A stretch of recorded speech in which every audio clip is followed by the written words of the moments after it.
Assalamualaikum warahmatullahi wabarakatuh. So this is our third meeting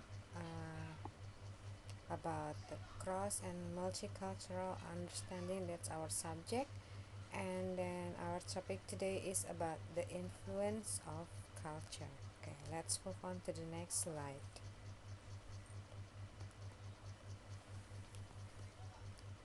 So this is the influence of culture.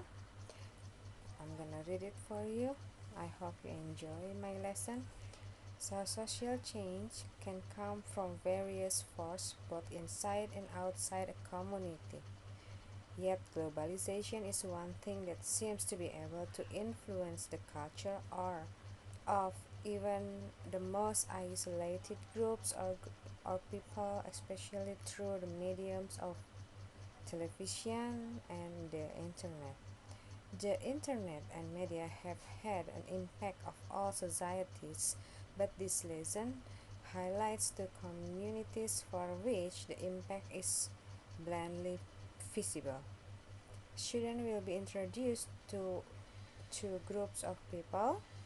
The first, a remote Yupik Eskimo village of 350 people, a subsistence community in which the adults will still hunt and fish for survival. Much of the younger generation, which is tied to the internet and satellite television, is not interested in carrying the tradition of their elders. The language, tradition, and the way of life of this village are struggling to survive.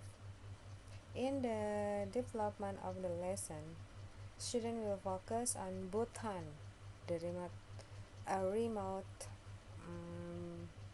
Buddhist kingdom, where until 1999 television and the internet were illegal, and this nation, protected by its monarchy, may be one of the most isolated nations in the world.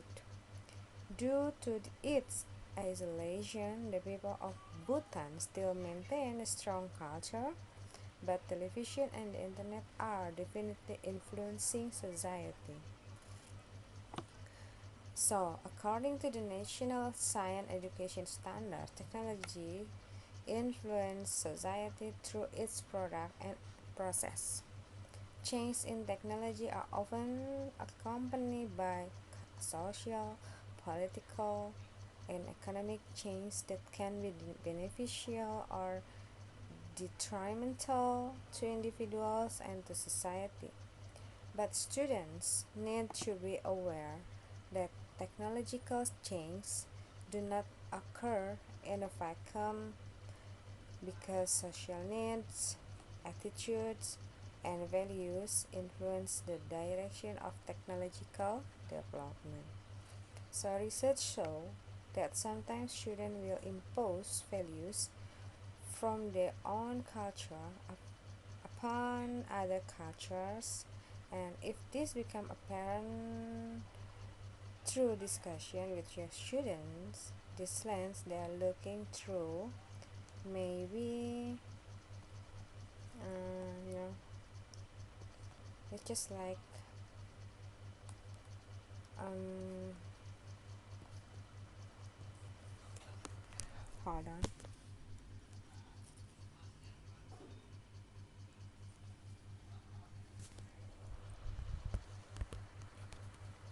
So one fundamental truth regarding human, this is the understanding of culture diversity. So one fundamental truth regarding human behavior is that your past experience affect your current actions in both subtle and manifest way. This maxim is so transparent, so that we fear people often overlook its impact on personal patterns of social perceptions and interaction. Think for a moment about some of those situations in which you and some of your friends share what you believe to be the same experience, yet later, when you talk about the event, you soon discover there were differences differences in your perception of that experience.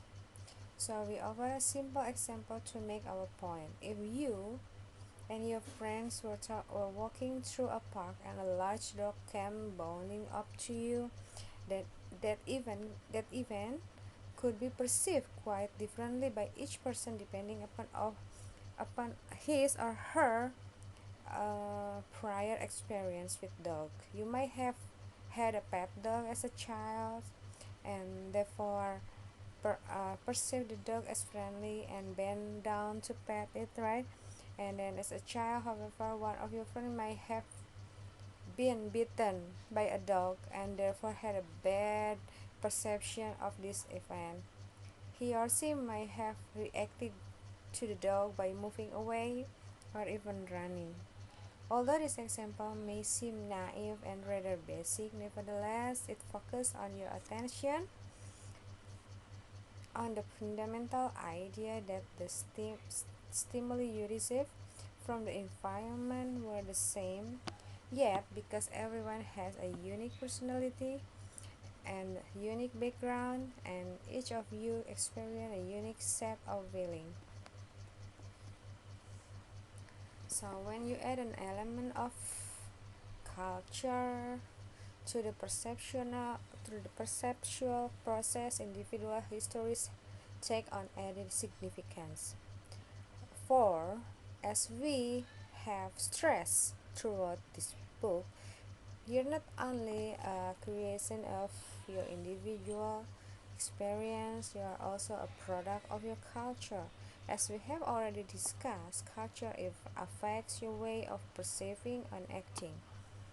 Culture has instilled in you the accepted societal behavior and value that have been passed from generation to generation. So yet because this behavior are so much a part of your personal, so you might forget that behaviors are culturally engendered and vary across cultures.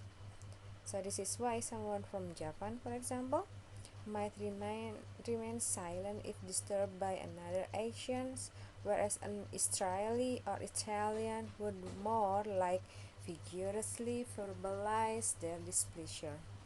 Whereas the culture, you can better understand your behavior and the reaction of others during an interaction if you realize that what you are hearing and seeing is a reflection of the other's culture.